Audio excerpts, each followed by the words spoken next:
program food estate yang diprakarsai Presiden Joko Widodo digadang-gadang akan meningkatkan produksi pangan sehingga menjamin ketahanan pangan nasional. Namun faktanya banyak pelaksanaan program atau proyek food estate yang mangkrak bahkan gagal panen. Dan aktivis lingkungan juga menyebut proyek food estate ini justru merusak lingkungan. Di tengah kegagalan ini, pasangan Prabowo Gibran justru akan melanjutkan program food estate. Mereka masih optimis bahwa food estate ini akan berhasil menunjang ketahanan pangan nasional.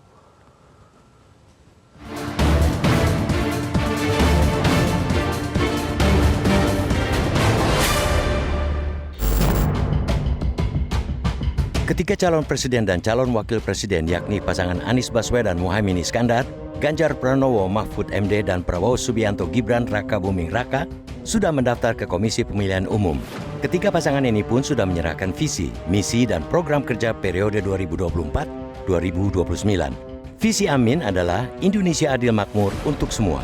Visi Ganjar Mahfud MD adalah Indonesia Unggul, gerak cepat mewujudkan negara maritim yang adil dan lestari. Sementara visi Prabowo Gibran adalah Bersama Indonesia Maju menuju Indonesia Emas 2045. Pada program ketahanan pangan hanya pasangan Prabowo Gibran yang mengandalkan food estate atau lumbung pangan nasional. Adapun tanaman pada food estate adalah padi, jagung, singkong, kedelai, dan tebu. Target food estate minimal 4 juta hektar diharapkan panen pada 2029. Duet Prabowo Gibran maju tak gentar dengan program food estate. Saat gagasan food estate mulai digulirkan, Presiden Joko Widodo menunjukkan Menteri Pertahanan Prabowo Subianto sebagai pimpinan proyek untuk kawasan Kalimantan Tengah.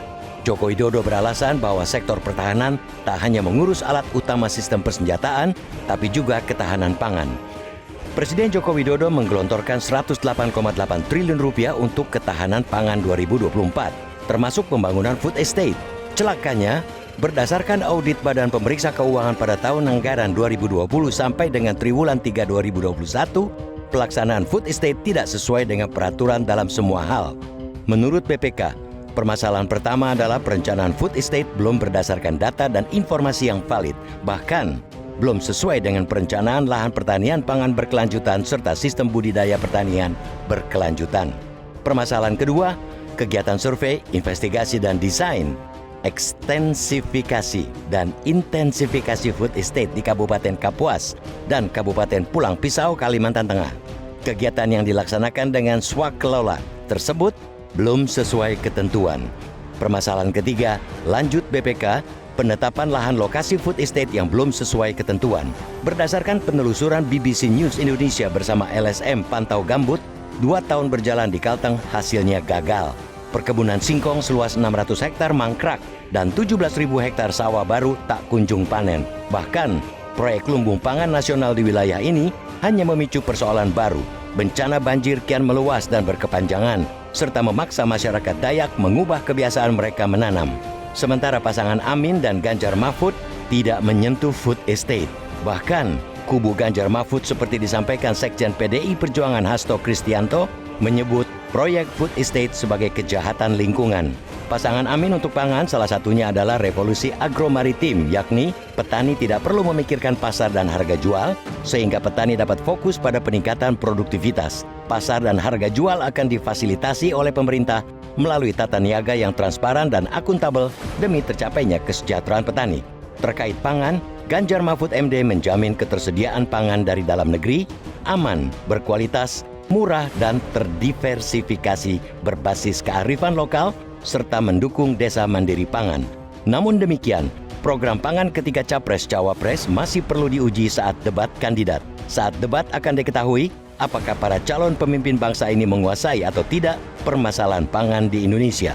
Negeri yang disebut gemah ripah loh jinawi, namun masih keranjingan impor pangan. Terkait dengan program food estate ini, kita akan bersama-sama melihat bagaimana hasil polling yang telah dilakukan oleh tim Metro TV di media sosial. Terlebih dulu, kita lihat hasil polling dari aplikasi X dengan pertanyaan program food estate banyak yang mangkrak. Apakah program ini masih relevan untuk dilanjutkan? Ya, hasilnya 83% netizen memilih tidak atau tidak setuju food estate dilanjutkan. Sementara hanya 17% netizen yang memilih ya atau setuju food estate dilanjutkan.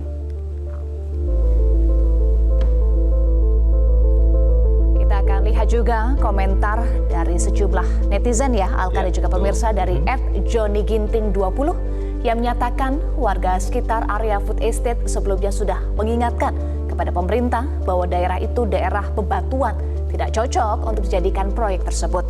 Terlalu dipaksakan dengan dalih ketahanan pangan, endingnya apa yang dibilang rakyat terbukti. Iya, terbukti mangkrak ya Eva ya. Iya. Jelajahi cara baru mendapatkan informasi. Download Metro TV Extend sekarang.